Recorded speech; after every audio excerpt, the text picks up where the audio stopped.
Hey guys, it's John here, and today I have a very special guest in the studio, Koen VanderMeij. VanderMeij, that's the Dutch way of pronouncing the name. Yeah. But let's say VanderMeij because that's how English-speaking people say the name. Koen has a guitar brand. He creates guitars, a boutique guitar brand. And he's here today to demonstrate to us his new, more affordable line of guitars. But I'd like to start at the beginning. First of all, thanks for being here and for sitting here chatting guitars and nerding out about guitars. But I'd love to go back to the beginning, and maybe you can tell me a little bit about how you started your brand and how you started building guitars and everything. Well, thanks for having me, John. So I probably started, guitar building around when I was 17 or 18 years old, just tinkering around with my first guitars, replacing the pickups, doing small setups, and at that time I was playing a lot of guitar. Now I don't have time anymore for playing the guitar, but then I was really into it. And of course you want to change some stuff on the guitars and for instance the pickups. And that was like the gateway for me to get into guitar repairing and setting up and doing all kinds of stuff. And also around that time I was interested in woodworking. I did a school for woodworking where I actually built my first electric guitar. Cool. And I graduated with an acoustic guitar. And right now, looking back at that, it's not the best guitar made, but it was a good learning curve into the whole world of guitar building. Mm-hmm. After I finished school, I started working at a wood shop where I nowadays buy a lot of my wood, which is in Amsterdam. And there I also met a bass builder who was looking for an intern, and we decided to do like a 1 day a week internship at this bass builder, which is a boutique bass builder from Haarlem.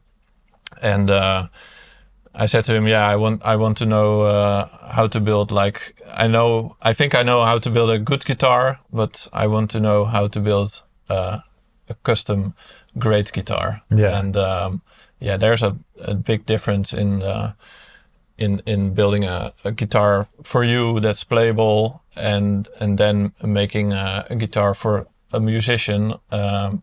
There's a big difference in that. Because it's more personal, you mean? No, I think the specs and everything, or when you make a guitar for yourself, you might be able to make some mistakes in the first project, and you will be okay with it. But if you make it for a client or a customer, you have to make a perfect guitar. Yes. And with guitar building, the devil is really in the details. So yes.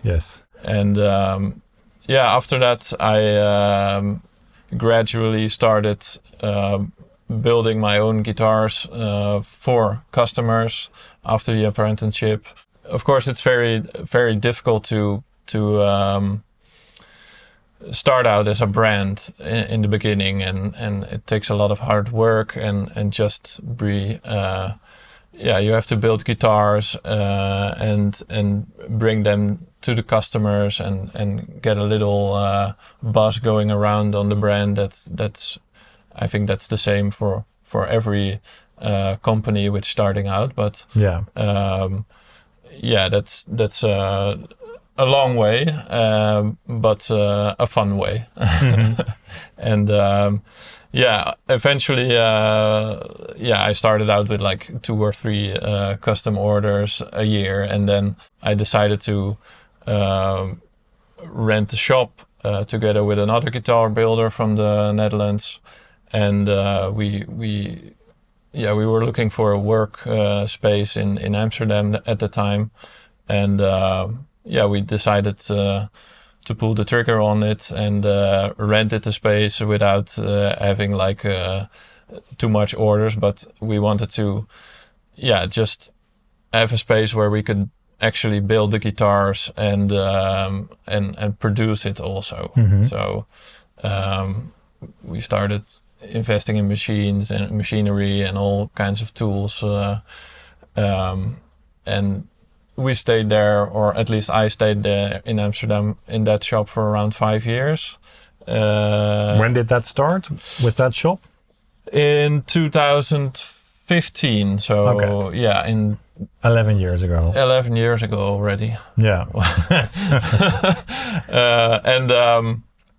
Then I moved the shop to Lisse, where I'm located now, and I'm still building custom guitars, and things are going good.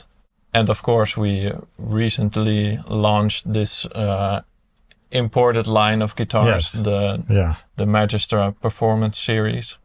Before we get into that, definitely check out his socials, so the website, Instagram, because he makes some insane looking guitars.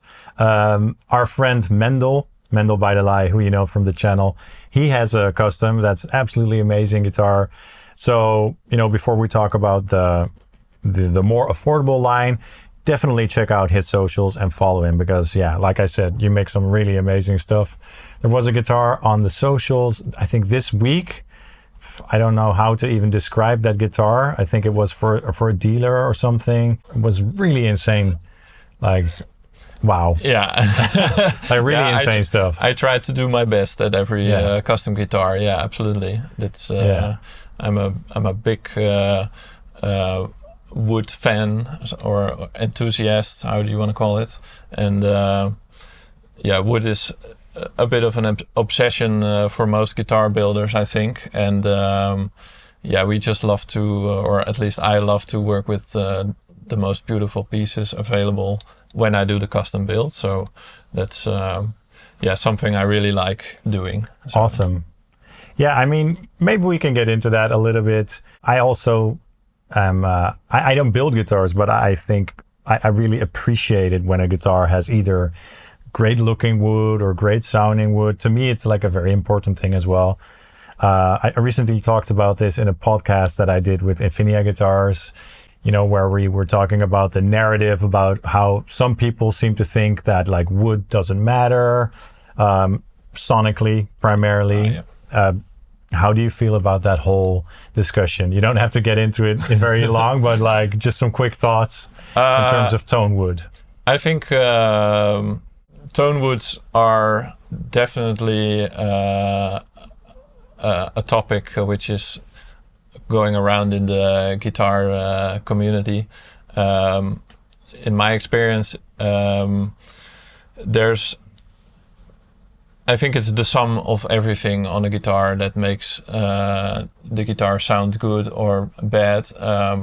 But maybe the most important thing I learned when I started out was, and this was something my my guitar building mentor taught me. He was like, the construction is always more important than the woods itself, and that probably goes for every guitar.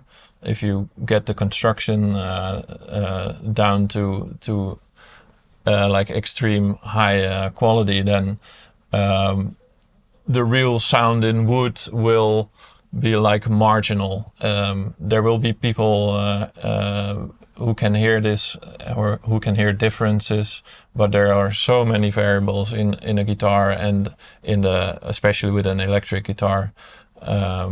There's so much going on that there are, I think, are really small differences in it, and it's really hard to say if those differences come from a specific piece of wood, because in a specific piece of wood or in a species of wood there are so many differences as well. Which you have to take into account. So that's something I would rather stay away from. But I understand. No, I think construction is the a good constructed guitar, like a good glue seams, good neck fitting, a good made fretboard, frets who are done the right way is the most important thing. And in my mind, it's always like the last 5% of a guitar is the difference in wood. Yeah. But I mean, the little nuances can matter a great deal for people like us. Absolutely. Because we care about the details, you know? Yeah. So I'm not saying it's not there, but I'm saying it's the whole discussion of like, I want the swamp ash because it sounds like this. That I don't really believe in that. Yeah.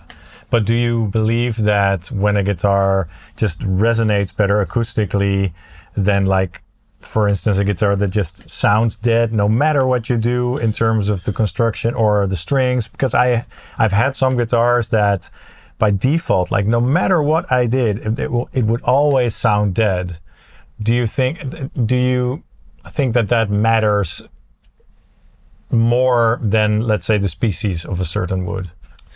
Whether it's acoustically pleasing or like more dead, less resonant? I think that a guitar that is resonant, or at least when you can feel the energy you put in yourself, just resonates more with you, which probably makes you play better and make it sound better.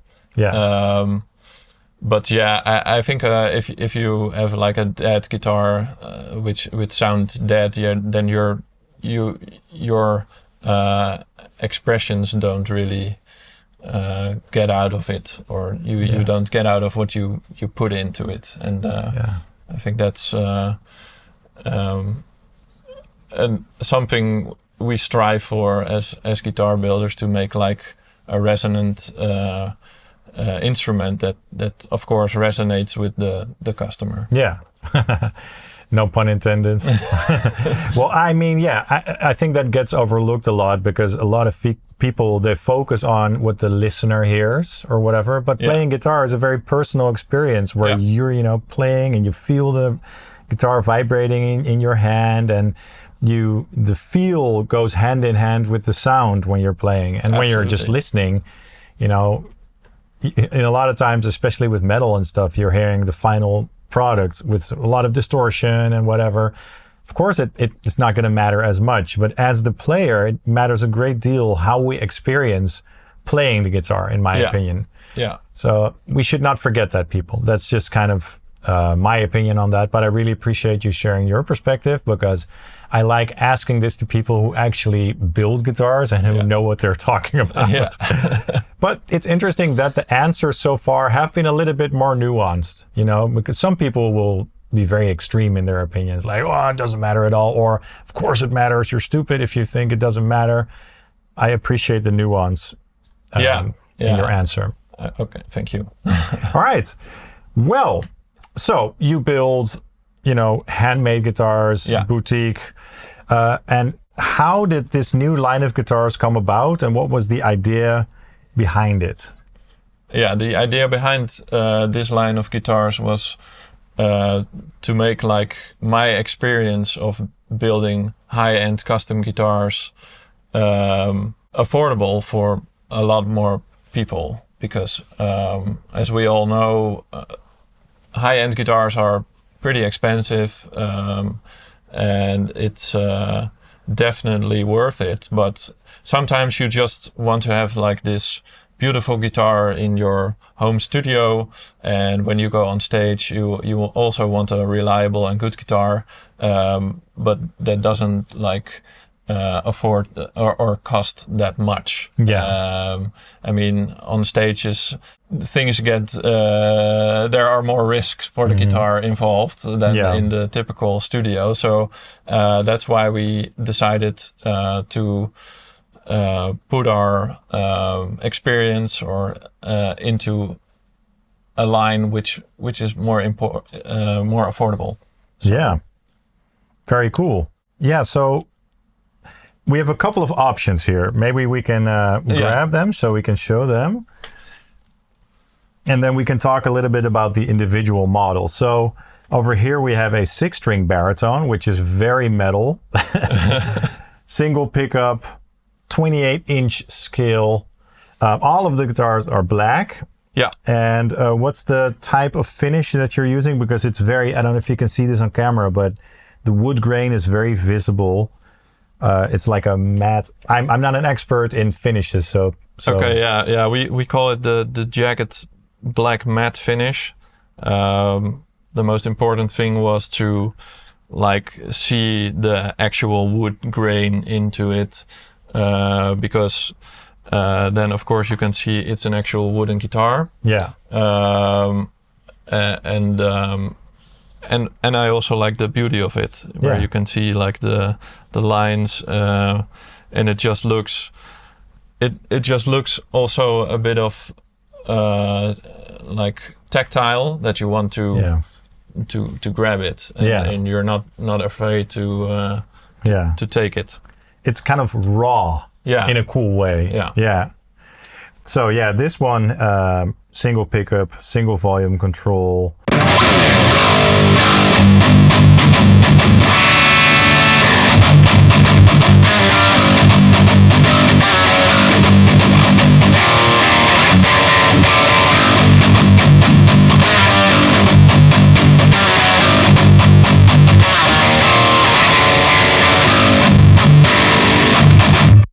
Nice. I think this one is tuned to drop G right now. Yeah, it sounds really, really mean.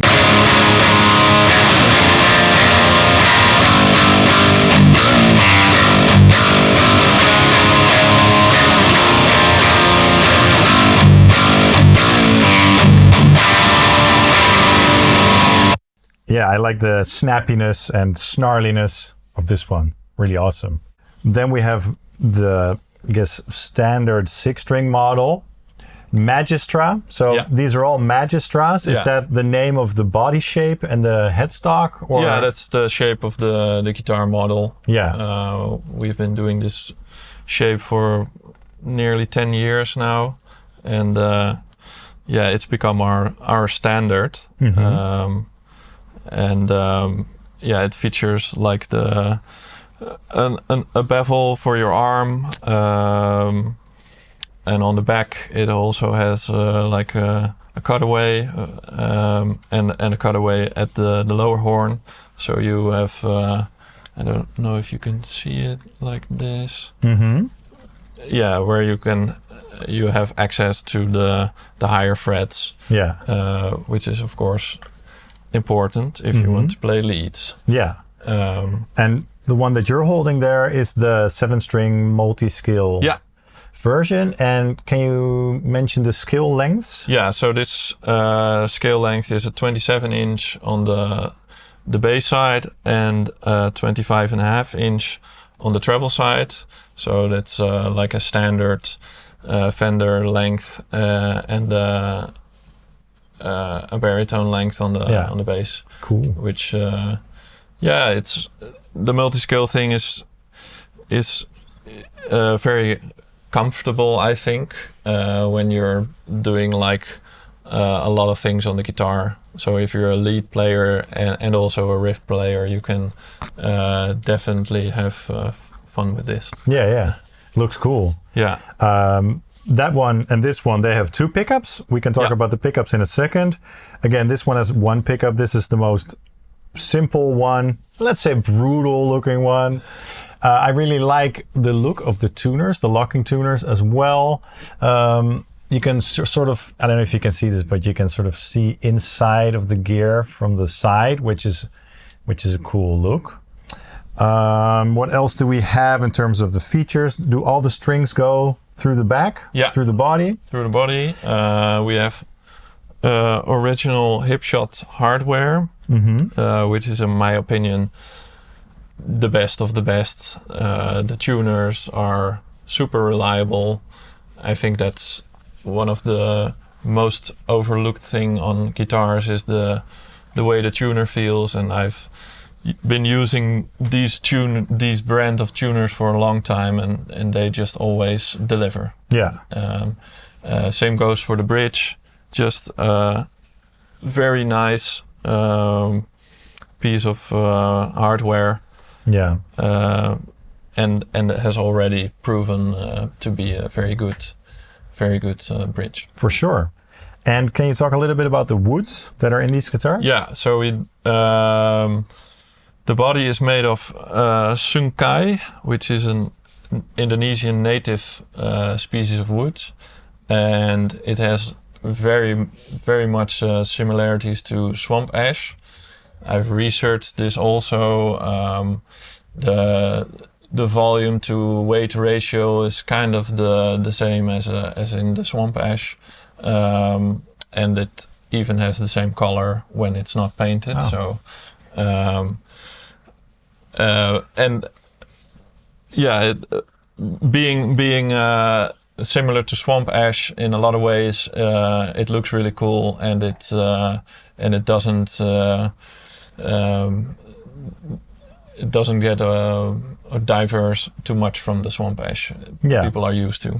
Yeah, it looks kind of similar. Yeah, I would agree. In the neck? We used maple, hard rock maple from Canada for the neck, which is, I think, the industry standard. Maple from Canada is often grown a bit slower than the other species of maple, which makes for a very sturdy wood for the neck, and that's especially what you want from it. So. And I really like the matte feel. Yeah, it's very smooth. Yeah, and we also decided that it's kind of a stained finish, so that you can see the actual pieces of maple. So it's not like a whole black, but you can see it's still wood. Yeah, I like that a lot.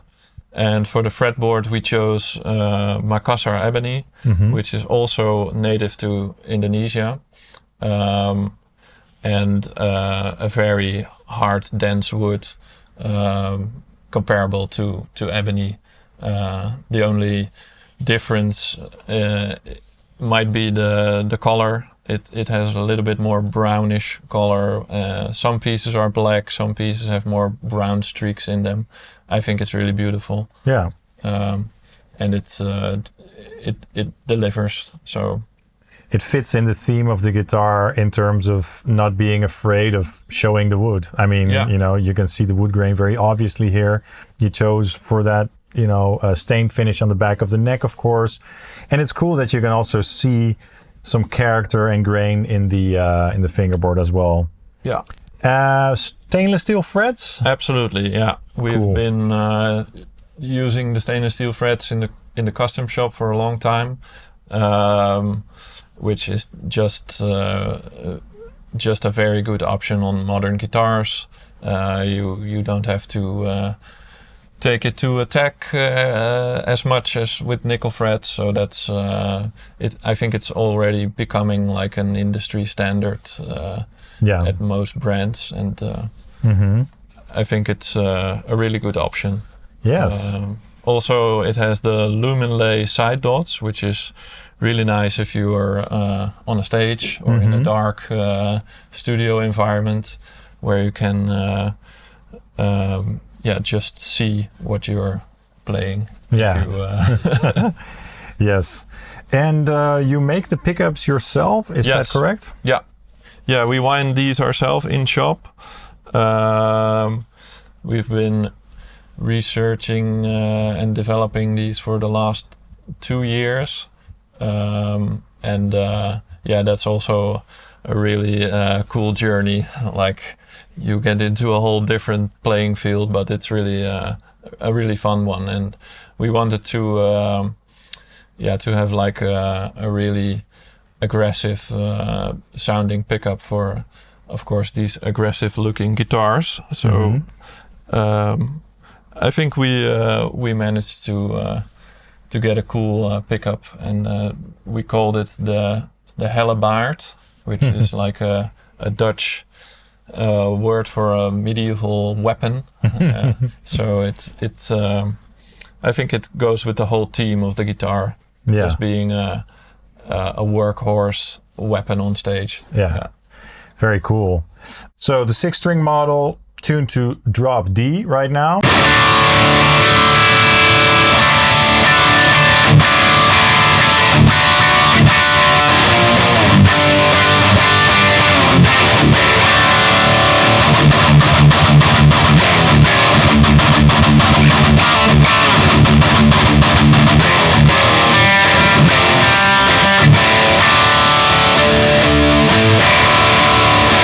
What I really like about these pickups is that, yes, they are aggressive and tight, but not too aggressive. I have one guitar, I won't mention the guitar, that I love. It sounds really aggressive, but it's like, sometimes it's too aggressive. But these do have a balanced sound so that they're a bit more versatile. You know, I think you can do more than just metal with these pickups.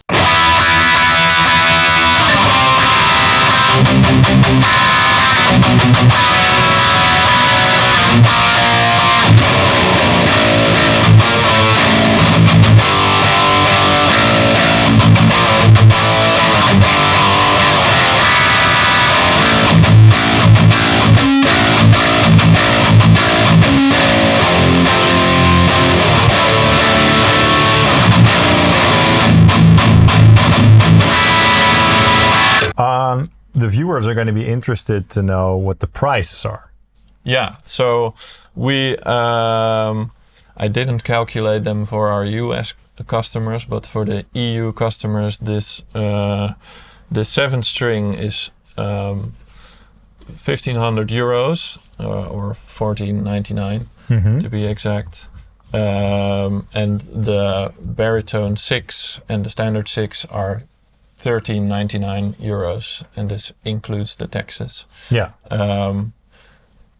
And for the US customers, that depends on on a lot of other things. Yes, other factors. Yes, we all understand. I think that pricing is very fair, also considering the fact that you get high quality hardware, in-house made pickups. So that is really nice. Very cool. What are your plans for the future? Or are you just like, we're going to see what happens with these first and then see what happens? Or do you have other future plans for similar products? Well, I think the reactions are very positive right now. We did also just sold out the Flash Weaver Run, which is more of an X-shaped guitar which we designed with Nuri from Distant. And actually there's been a lot of questions already if we are going to do a second run of those. So there will be a second run of those. Okay. But I can't tell you the dates yet. So, okay. But the plan is to maybe add some other things to the Magistra roster. So maybe a 7-string with like straight frets, or an 8-string, or maybe an 8-string. Do you ever build 8-strings? Yeah, I've actually built a few 8-strings. They were all multi-scale 8 strings. Cool. The guitar is from the large Dutch band Within Temptation plays on the 8-string. Awesome. Yeah, and so I really like 8-strings. I can't play them, but I think they're really cool. And so I'm not saying we're with the next run, but it might be in the future. Awesome, very cool. Yeah, and to our US customers or people from the US who are interested, we are going to do a run with Simon from Cult FX. You can contact him if you're interested, and these will be available through him as well. So. Cool, awesome. Yeah, he's a cool dude, and that would be exciting as well. Yeah, so stay tuned on the socials, people. Very cool. I'm going to pick one of these guitars, which I will review in a while. So if you want to, see an in-depth demo of one of these guitars, stay tuned on the channel. Koen, thank you so much for dropping in and for, showing us your new line of guitars. I wish you all the best also with these new guitars, but also with your custom guitars. Check out his socials, VanderMeij, VanderMeij Guitars, or VanderMeij for all you American people. Thank you so much for watching. Let me know your thoughts in the comments down below. Hit like, hit subscribe, and all that good stuff. And thank you so much for watching, and I hope to see you in the next video.